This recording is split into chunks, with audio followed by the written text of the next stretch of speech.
So how does one acquire Bitcoin? Well, the easiest way is on a cryptocurrency exchange. The largest cryptocurrency exchange in the United States is Coinbase. A lot of people, though, prefer River, R-I-V-E-R, river.com, because it's Bitcoin only, which means you're not bombarded with a bunch of stuff about other mostly worthless crypto tokens and all of that. So those are the two I use, Coinbase and River. Between the two, I can accomplish everything I want to do between Coinbase and River. And the way you acquire Bitcoin on that exchange, let's use River for example, because it's easier for people just getting started. You go to river.com and you download the River app on the mobile app store, and you create an account. The easiest way to do that is like with the, log in with Apple or the automatic way that your phone does it. You log in and then you can hit a button that says buy Bitcoin. And when you hit that button, it will give you the option to buy it with a debit card.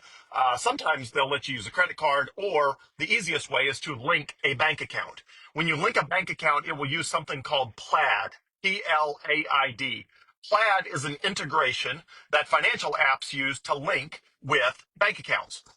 Pretty much every financial app I've ever used, they all use Plaid. Like it's completely universal, from Fidelity to Robinhood, Coinbase, River, everybody. I've never used a financial app that didn't use Plaid. Now, if you're not comfortable, because in the process of using Plaid to integrate with your bank account, it takes you to your bank account website where you have to enter your username and password credentials to in order to link it, which is, in my opinion, safe and secure and everything. But if you prefer, River will allow you to link it with your bank account routing number and account number. If you prefer not to do any of those because you just don't want River or Coinbase to have any of your account credentials, then River specifically, it's easier to do on River. You can get it to work on Coinbase, but it's harder if you don't have a linked bank account. But on River, it's easy. You just wire the money. It gives you wiring instructions. You take those to your bank branch and you say, hey, I want to wire so much money to this banking information, and they will wire the funds. Wire uses a process called FedWire, which is how banks transfer money to and from each other. So that's the easiest way. The easiest way for most people, I know I made it sound complicated, but the easiest way for most people is just go to river.com, link it to your bank account, pick an amount of Bitcoin you want to buy, and just make sure your bank account has that much US dollars in it, and then push the buy button, and it just buys it, and then the Bitcoin's on River. And anytime you want, you can sell it on River and move the money back to your bank account, or anything you want to do. You can send Bitcoin to people for free, like I do, to get them started. You can do anything you want.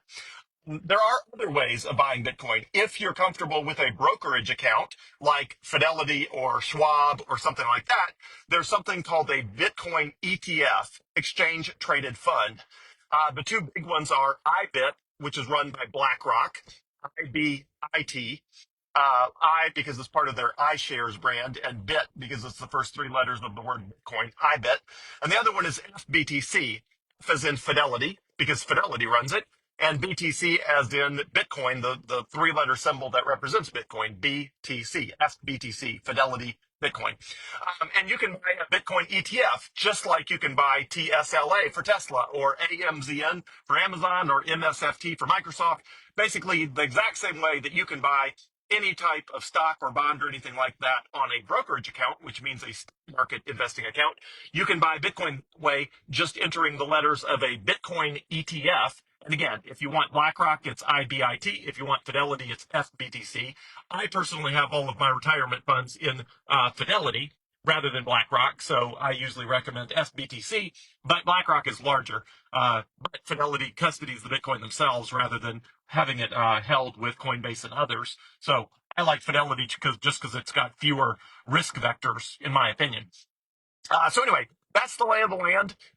Easiest way, again, is to just log into somewhere like Coinbase or River, create an account, link it to your bank account, and buy Bitcoin.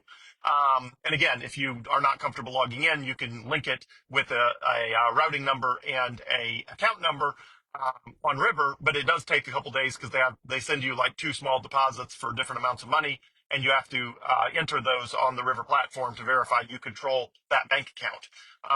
So there's extra hoops to jump through. If you link it with Plaid, it's super easy. You literally, it's you enter your, you log into your bank account through the Plaid integration, and then it's an automatic link. And again, all the financial apps use that regardless of what you're trying to do.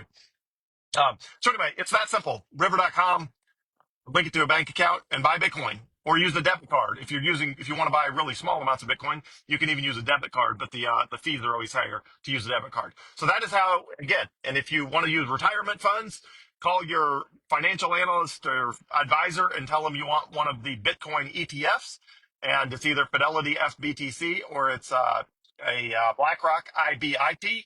And if they tell you that you're not allowed to buy Bitcoin, change financial advisors. Any financial advisor in the year 2025 that refuses to let you buy Bitcoin with your money should not be in the business of being a financial advisor. Bitcoin is the fifth largest asset in the entire world, in gold, which is much, much, much larger.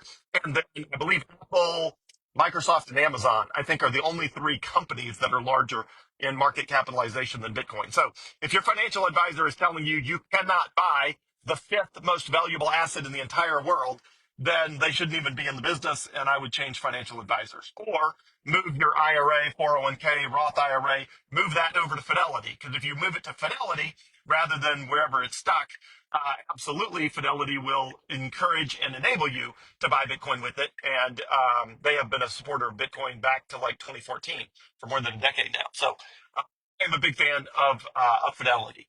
So anyway, hope that helps. That's how you buy Bitcoin. Lots of ways to do it. The easiest way is river.com and link it to a bank account. It's that simple. Have a great day, everyone. Thanks.